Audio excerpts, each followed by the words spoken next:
இன்னும் அவங்களும் வந்து இப்போ போருடைய சூழ்நிலையை கொண்டு வந்தாங்க அப்படின்னா மீண்டும் தங்கத்தினுடைய விலை வந்து உங்களுடைய சேமிப்பை தயவு செஞ்சு தங்கத்தில் முதலீடு செய்யுங்க.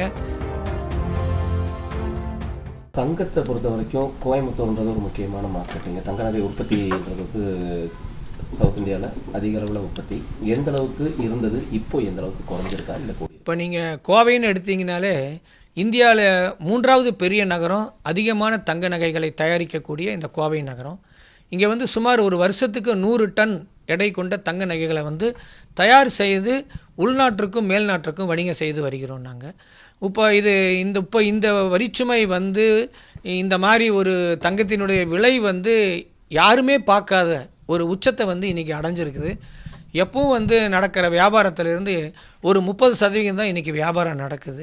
அது இன்றைக்கி விலையேற்றம் ஆனதுனால் இன்றைக்கி வெறும் ஒரு 10% தான் இந்த வியாபாரமே நடந்திருக்குங்கிறது என்னுடைய கணிப்பு.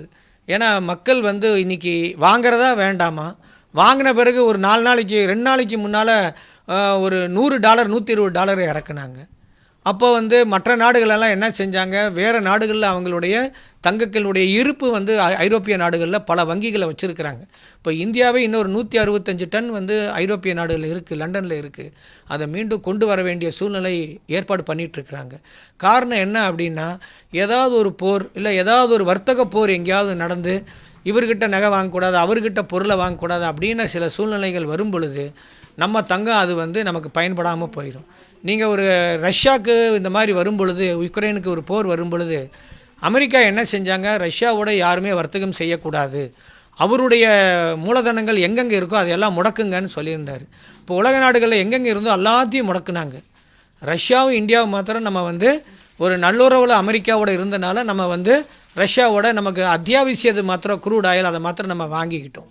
அப்போ இருக்கும் பொழுது ரஷ்யாவுடைய டாலர் எந்தெந்த நாடுகளில் அவருடைய டாலர் இருந்ததோ எல்லாமே முடக்கிட்டாங்க. அப்போ ரஷ்யா தன்கிட்ட இருந்த தங்கத்தினுடைய கையிருப்பு வச்சு தான் வர்த்தகம் வாணிகம் செய்தாங்க. அப்போ இந்தியாவும் ரஷ்யா கிட்ட இருந்து க்ரூட் ஆயில் கச்சா எண்ணெய் வாங்கும் பொழுது தங்கத்தை கொடுத்து தான் நம்ம வாங்கணும். வேறு நாடுகள் அப்படி, ஏன்னா அந்த ஸ்விஃப்ட்டுன்னு அந்த அக்கௌண்ட்டு உலகத்தில் இருக்கிற அத்தனை டிரான்சாக்ஷனாக ஸ்விஃப்ட்னா ஒரு கணக்கில் யூஎஸ்ஏல இருக்குது. அதுதான் வந்து அது மூலியமாக தான் ஆப்ரேட் பண்ண முடியும். இப்போ அது இல்லாதனால தங்கத்தை கொடுத்து வந்து வர்த்தகம் செஞ்சாங்க. ஸோ எல்லா நாடுகளுமே வந்து தங்களுடைய டாலர் கையிருப்பை வந்து ஒரு பகுதியை வந்து தங்கத்தில் வச்சாதான் நாளைக்கு நம்ம நாடு தப்பிக்கும், ஒரு பிரச்சனைன்னு தப்பிக்க முடியும்னு ஒரு சூழ்நிலைக்கு எல்லாருமே தள்ளப்பட்டுட்டாங்க. அதனால் இந்த நெருப்பு வந்து அணையிறதுக்கு இப்போதைக்கு வாய்ப்பே கிடையாது.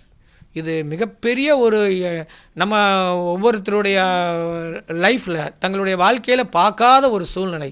எப்படி நம்ம வந்து கொரோனாவை வந்து பார்த்ததே இல்லையோ அந்த மாதிரி ஒரு சூழ்நிலை உலகமே பார்த்தது இல்லையோ அந்த மாதிரி இந்த மாதிரி ஒரு பொருளாதார சிக்கல், ஒரு டேரிஃப் வார் நம்மளுடைய வாழ்க்கையில் நம்ம பார்க்காத ஒரு சூழ்நிலை இன்றைக்கி சந்திச்சுக்கிட்டு இருக்கிறோம். இது உலக நாடுகளெல்லாம் ஒன்றா அமர்ந்து இது உலக மக்களினுடைய நன்மைக்காக தான் நம்ம இருக்கணும், போட்டி பொறாமைகள் இல்லாமல் நல்லபடியாக அவங்கவுங்களுக்கு உண்டான பொருள்களை வாணிகம் செய்து சிறப்படையணுங்கிற ஒரு நல்ல எண்ணத்தில் எல்லோரும் உக்காந்தால் தான் இது ஒரு அமைதி நிலை ஏற்படுறதுக்கு ஒரு வாய்ப்பாக இருக்கும்.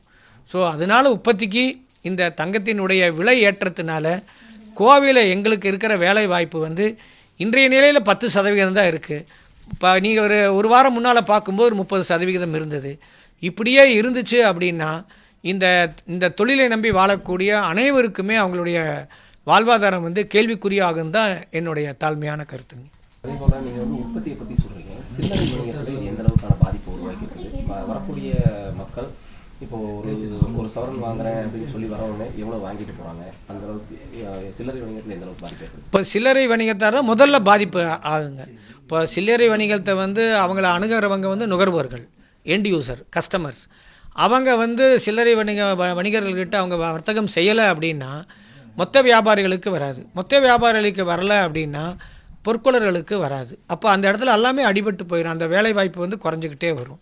இப்போ அந்த 10%ங்கிறது அங்கே அடிபட்டு இதை செயின் ஆஃப் ரியாக்ஷனும்பாங்க. இது ஒரு சங்கிலி தொடர். இது இப்போ அவங்களுக்கு 10% தான் வியாபாரம் இருக்குன்னா எங்களுக்கு 10, பொற்கொள்ளர்களுக்கு 10% தான் இருக்கும். ஸோ மொத்தத்தில் வந்து வியாபாரம் ஒரு மந்த நிலையில் இருக்கிறதுங்கிறது ஒரு உண்மையான நிதர்சனமான ஒரு செய்தி. இப்போ கோவை பொறுத்த வரைக்கும் ஒரு நாளைக்கு சராசரி சில்லறை வணிகத்தில் எத்தனை கிராம்ஸ் வந்து சேல் ஆகும்? ஓகே. சார், சில்லறை வணிகம் தனியாக, மொத்த வியாபாரம் தனியாங்கிறது பிரித்து பார்க்க முடியாது. கோவையில் ஒரு நாளைக்கு வந்து 200 கிலோ தங்கம் எடை கொண்ட நகைகளை வந்து செஞ்சு வெளியூருக்கு வெளிநாடுகளுக்கு அனுப்புறது தான் ஒரு ஒரு அசஸ்மெண்ட். அதனுடைய நம்ம எடுத்த நமக்குள்ள ஒரு கணிப்பு அது. ஸோ அதில் வந்து இன்றைக்கி வந்து 10% தான் அப்படிங்கிறப்போ ஒரு 20-30 கிலோ தான் இங்கே வந்து வாணிகமே நடக்கும். வேறு வழியே இல்லாமல் தான் இப்போ இருக்குது அது. இது மீண்டும் இது சரியாகி நுகர்வோர்கள் இந்த ஊடகத்தின் வாயிலாக எங்களுடைய தாழ்மையான வேண்டுகோள், உங்களுடைய சேமிப்பை தயவு செஞ்சு தங்கத்தில் முதலீடு செய்யுங்க. கண்டிப்பாக அது வந்து உங்களுக்கு பலன் தரும். காரணம், பல ஆண்டுகளாக நம்ம பார்த்துக்கிட்டு இருக்கிறோம். அவங்களுடைய வயதுக்கேற்ப அவங்க பார்க்கும் பொழுது அன்று வாங்கிய விலை இன்று இல்லை, இன்றைய வாங்கிய விலை நாளை இருப்பதில்லை. ஆகவே டெய்லி அன்றாட ஒரு உச்சத்தை வந்து தங்கத்தினுடைய விலை வந்து நம்ம பார்க்கறதுனால கண்டிப்பாக தங்கத்தில் முதலீடு செய்வது தான் உன்னதம் என்பது என்னுடைய தாழ்மையான கருத்து. அப்போ இந்த தங்கத்தினுடைய விலை என்பது வந்து இந்த வரக்கூடிய டிசம்பர் வரைக்குமே குறைவதற்கான வாய்ப்புகள் கிடையாது.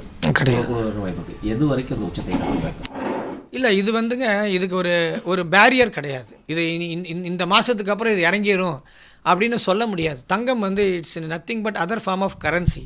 ஒரு பொருள் வந்து இந்த குறிப்பிட்ட காலத்திற்கு, குறிப்பிட்ட விழாக்களுக்கு, குறிப்பிட்ட காரணத்துக்காக தான் தேவைன்னா அந்த பீரியட், அந்த காலம் முடிஞ்சதுன்னா அந்த பொருளுடைய தேவை குறைஞ்சிரும். ஆனால் இன்றைக்கி அப்படி இல்லையே. தங்கங்கிறது வந்து நாணயத்தின் மறு வடிவம்.